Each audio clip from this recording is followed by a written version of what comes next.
šajā pasaulē, tajā īsajā brīdī, kurā mēs šeit esam, patiesībā ir tikai divas mūžīgas lietas, un tā ir daba un māksla.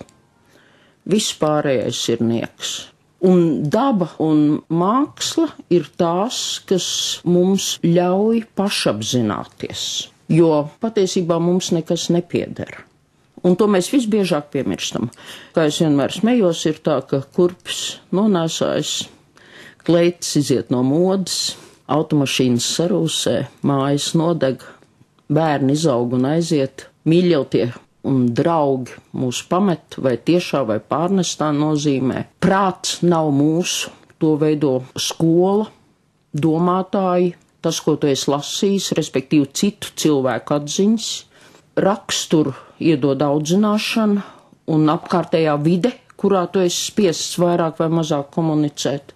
Talantus mums iedod senču gēni, nu tad vienīgais, kas paliek, tās ir mūsu pašu emocijas, izjūtas, sajūtas.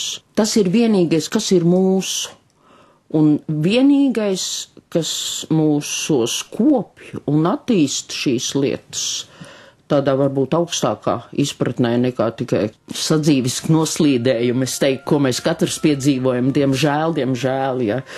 To emociju gammu, kas cilvēku padara par cilvēku, to dod tikai daba un māksla.